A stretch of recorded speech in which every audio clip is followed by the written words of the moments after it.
Hello all, I welcome you to this lecture series on organizational behavior. Today we are going to look at a very interesting topic, which is perception. So this is going to be the outline of this second chapter, which is on perception. We will look at each of these topics elaborately in detail. So this entire chapter I will break it down into different sections of videos which are 20 to 30 minutes in length. So broadly in this chapter we are going to look at the technicalities of perception as a process and also the idea of social perception, or how perception has an impact in social relationships or in social behavior, especially in organizational behavior. So many of us would have heard of this term perception. We will, in a very day-to-day normal conversation, we use this word perception. So what is perception? Just have a look at this slide. Even what you see in this slide, you see IBM, isn't it? Many of us will be able to see this name IBM, which is a brand name. But what actually is there in this slide? There is just blue horizontal lines. They're not even connected. But in spite of just blue horizontal lines in this slide, we are able to make sense out of, or we are able to give meaning to these lines and read a particular alphabets and also understand it as a company's name, IBM's name. Many of you would have heard of this company, IBM. Okay, and also maybe this idea of IBM will also trigger many thought process also in some of us. Maybe you would have had a computer which is IBM made, or the history of IBM. If you would have studied the history of IBM or case study on IBM in your principles of management course, many thought process might follow. A simple thing like this blue horizontal lines has so much of meaning, or as individuals we give so much of meaning to these physical stimulus. So this is what is perception. In fact, if you are a psychology student, you would have studied perception as a chapter in your introduction to psychology course. So perception, in a very simple words, is giving meaning to sensory stimulus, which means there is a sensory stimulus, or there is a outside stimulus to which we try to make sense out of it and also give meaning to it. Okay, so this is what is perception. For example, let's say you are walking in the road and there is a loud noise which you hear. Okay, so which captures your attention. So how would you interpret this noise? Let's say if it is a busy road in a summer afternoon, hot summer afternoon, you will interpret it as probably some bus would have got punctured. Okay. Similarly, vis-a-vis, you are in a place where there are a lot of tension there, political tension or a communal tension. You would interpret it as some unwanted happening or a bomb blast, something like that. Okay, and if nothing else, you would interpret it as some accident. Okay, so the same incident, based on our previous experience and also context, we interpret this in different ways. This is what is perception. So perception is highly subjective, and when I say subjective, it varies from one person to another person. So in simple words, it is a person's understanding of reality. Okay, and for each one of us, the understanding of reality varies depending on different factors. Like I said, your background, your experience, your stage in life, your understanding of the context and things like that. So why this idea of perception is very important to understand. One, since perception is highly subjective, it can lead to miscommunication. For example, in this particular slide, one person says there are two blocks, or sorry, one person says there are three blocks, another person says there are four blocks. In fact, both of them are wrong because this is an optical illusion, and both of them are right in their own way. Okay, so having this subjective understanding of reality can lead to misunderstanding, miscommunication, and in extreme cases conflict also. So that is why understanding perception becomes very important in both social psychology context and also in organizational behavior context. So this is the definition of perception. Perception is process of giving meaning to sensory stimulus through organizing and interpreting it. We'll talk about how we organize sensory stimulus and how we interpret it. There are some theories associated with these terms like organizing and interpreting, especially in psychology. And the second statement, perception is how we see things, which means each one of us see the reality in a different way. There is nothing like objective reality. I mean, this is one way of explaining objectivity and subjectivity. So in some philosophical theories, people say that there is nothing like true reality. It's all how it is perceived by different people. For example, let's say you look at a flower. Okay, you look at a pink or a pink rose, a rose flower. What do you see in this flower, or what is the color of the flower? Okay, many people will agree it is pink in color. Okay, but the level of pink varies from, or the perception of the level of pink varies from one person to another. In fact, what you see is not pink. What you see is reflection of light with a certain wavelength from that particular object. Okay, so in that sense, the reality of what is this as a color depends on the wavelength of the color and how your retinal capacity to grasp that wavelength. Okay, so even in a biological sense, objective reality is a very tricky idea. Okay, so let's not get into philosophical arguments of is there a true reality or not, but what I'm trying to say is we all see things differently. Okay, and in the idea of reality is very questionable, and each one of us see something as real in different ways. Okay, I'll give you an example. Let's say you are walking in your office corridor. Okay, and in one of those offices which is covered with a glass door, two people are talking in a very emotional way, or they are like very they're talking in a very serious way. Okay, with lot of hand movements, gestures, facial expression and things like that. How would you interpret it? Some people may interpret it as these two people are fighting, especially if you know them, those two people, one person is a boss and another person is a subordinate. So you will interpret it as, okay, the boss is shouting at the subordinate. Okay, or if you don't know them, you will interpret it as two friends fighting. Okay, let's say since it's an office context, you will interpret it as disagreement between two people.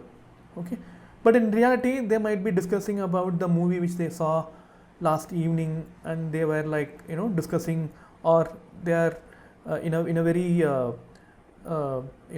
intense way they are trying to argue about what they liked and things like that. Okay, so so the same phenomena, the reality is what we perceive it as reality. Okay, unless and until we go and verify it. So it is very subjective. And also especially in workplace, perceptions are very, very important.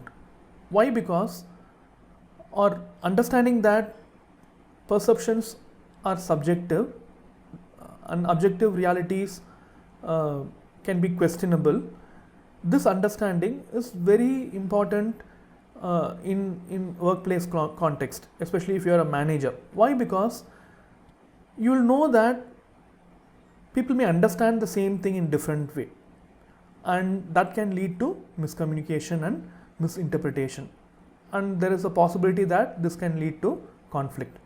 But again, these differences in terms of perception being a subjective thing, is not a bad thing at all. In fact, if as a manager, if you use it wisely, it will help you bring in diverse ideas, it will help you bring in creative ideas from different perspectives, and it will help make decisions in a better way, in a holistic way. So understanding perceptions at workplace is very important for a manager. So even in a classroom context, you have to be very careful about using certain ideas or certain concepts, because each one in the class will understand it differently.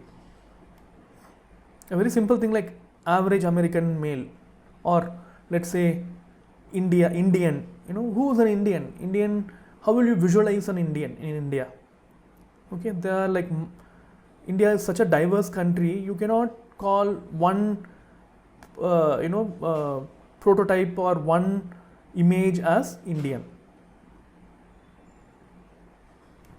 Okay, so now we are moving to the elements of perception, the technicalities of perception.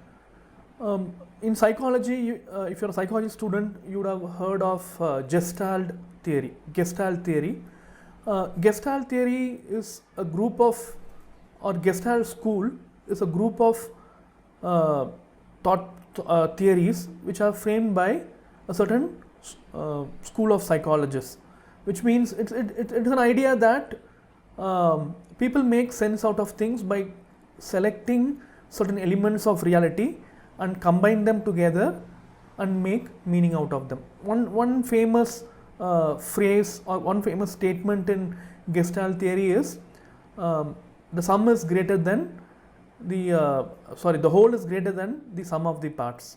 Okay, so there might be individual parts, when they come together, when people look at it in a certain way, they make sense out of it as a holistic image.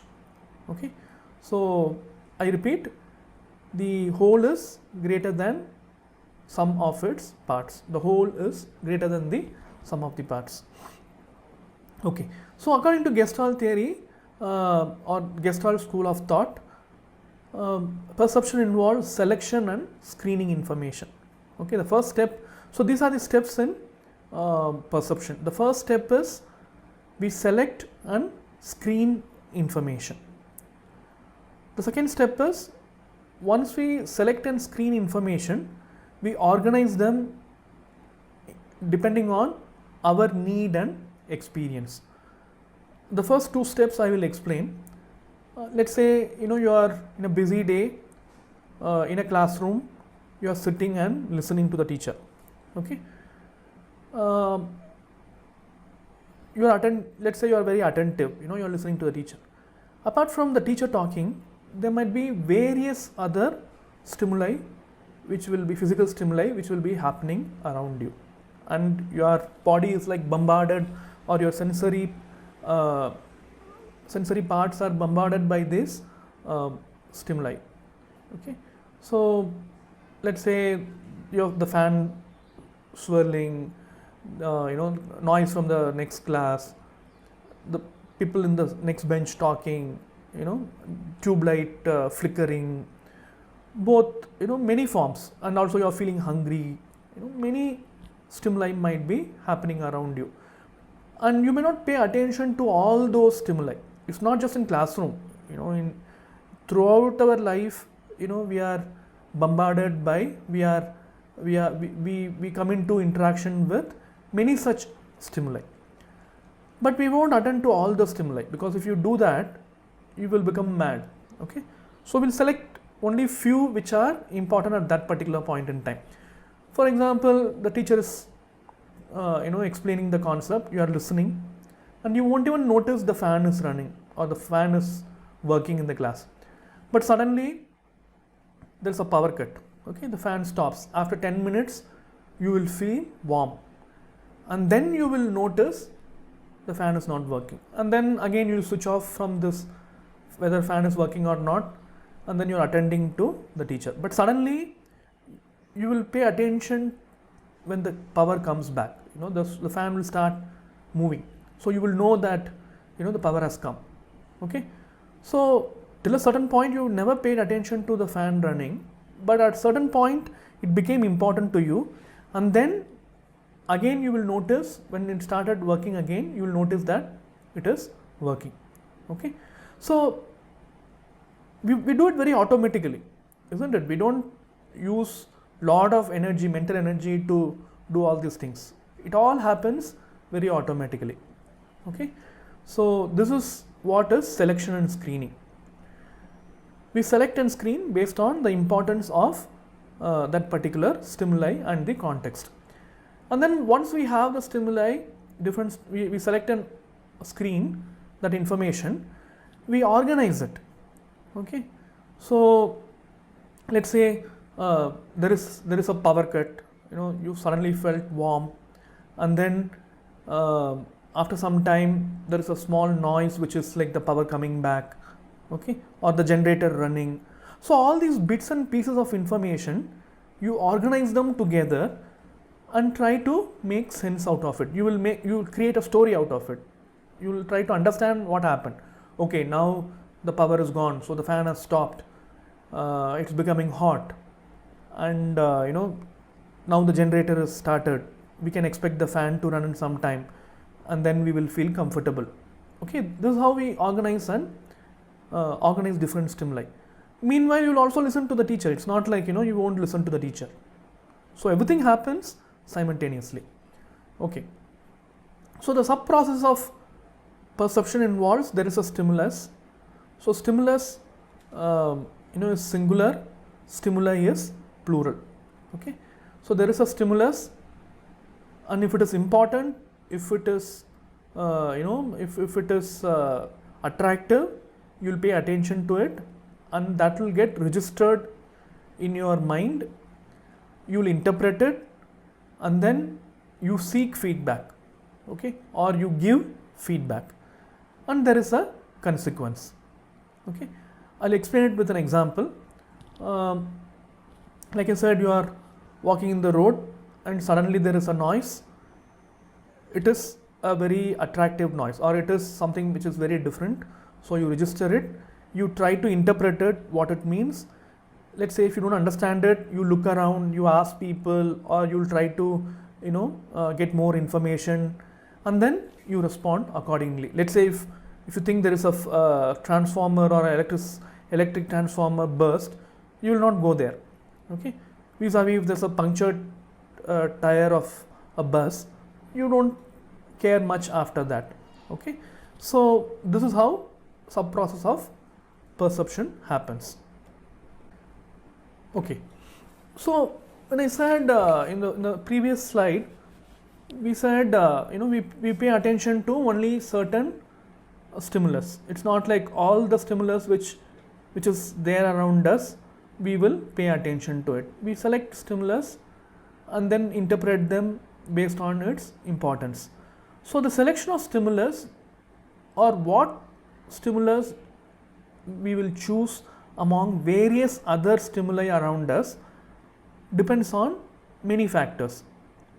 Primarily, we can classify those factors into external and internal factors. So external factors means factors related either to that particular stimuli, a particular stimulus itself, or the context, or so that is external stimulus. Internal stimulus is because of things within us, because there is some need within you, or because you are interested in it, you choose certain stimulus over others. Okay, so why we choose or pay attention only to certain stimulus depends on many factors, and these factors can be classified into internal and external factors. Okay, now we look at external factors, or factors associated with the stimulus itself. Okay, so the first so let's say you are walking in the road, in a busy market road, there'll be like a lot of light around you, there'll be noises around you, it will be like lot of people talking, walking, announcements, traffic jam, horn of vehicles, there'll be a lot of things around you. Okay, so what will capture your attention? Let's take only based on external factors, or what are the external factors which will decide whether a particular stimuli will attract you or not. Let's say you're walking, suddenly there is a huge billboard with lot of light, okay, colorful light. You will notice it. In fact, that is the whole point of keeping those big billboards or big banners. The intensity of the stimulus, a lot of light, or there is some music, loud noise, or announcement which was made in a loud manner. So it will capture your attention. Intensity of the stimulus. 2, size of the stimulus. Let's say the size of stimulus is very large. You would have seen, in advertisements, you would have seen big balloons, shops using very huge balloons to advertise their brand. So because these big things attract our attention. The third element or the characteristics of a stimulus which can seek our attention is contrast. Contrast means there are two extreme things at the same time.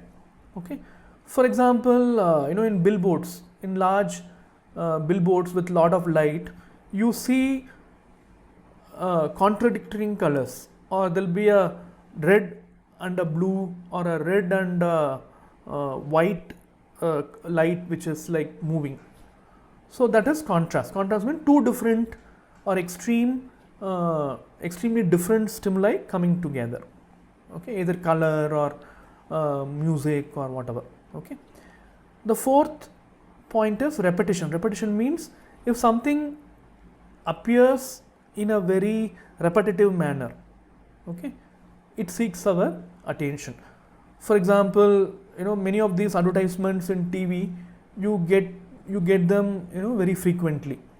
Why? Because things which come very repetitively seek our attention or attract our attention. The next point is motion. If something moves, if something if some stimulus is like moves in a uniform pattern, then it seeks our attention. Same, serial light in advertisements, like you see those lights used for advertisement which move in a certain manner. The idea is to attract customer attention. And then the last point is novelty and familiarity. Sometimes novel things attract our attention, and sometimes familiar things also attract our attention. For example, you are walking the road and you see a new model bike. Okay, so that's like some foreign made bike, two-wheeler, motorbike. It will seek your attention, because you have never seen it in India, and suddenly you see it in the road. You look at it to see and understand what is this model and what is this brand. Similarly, familiarity. For example, if you have a particular kind of a motorbike, or you have a particular kind of apparel, shirt or a t-shirt, if somebody wears the same thing, it will obviously attract your attention. Okay, so these are some of the factors related to the stimulus itself, which leads to people getting attracted to those stimulus. In terms of internal factors related to the person itself, what are the factors which influences whether we will select a particular stimulus or not? The first factor is habit. Habit means you are habituated to something. You've been doing it for many years, and even without conscious effort, you will do it. For example, people who smoke.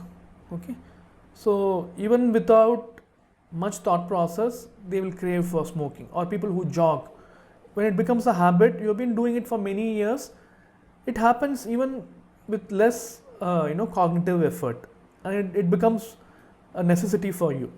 Okay, So if you are habituated to something, objects related to that will seek your attention. Okay. For example, if you are if you're a cyclist, if you're a cycle enthusiast, you have this hobby of doing cycling for long distance.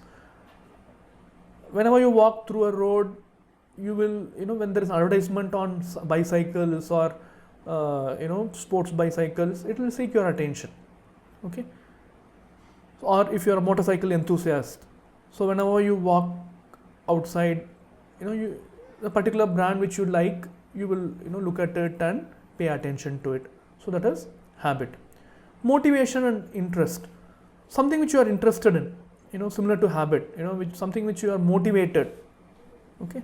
For example, if you are very thirsty at that particular point in time, so this thirst will drive you to look for, or when there is a advertisement on a cold drink or maybe a beverage, you'll pay attention to it.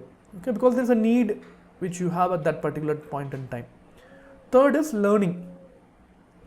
Many times we are learned to seek certain information. Okay. For example, if you are a very spiritual person, you will seek, or when you walk out, you look, when there is a temple or a worshipping place or a mosque or a church, it will seek your attention. It will attract your attention. You will pay attention to it. Okay. And also the fourth point, in organizational context, based on your organizational role and specialization, certain stimuli attract your attention. For example, if there's a report, if I'm a HR manager, I will look for certain information. If I am a marketing manager, I'll look for certain information will seek my attention. If I am a finance person, I will look for financial information. So, the kind of information we look for varies from our role and specialization. Okay. So I'll stop here. So what did we see today? We looked at what is perception and why it is important to understand this idea of perception, especially in work context. And we also looked at the different stages of perception, or what are the different levels in which perception happens, different steps in perception.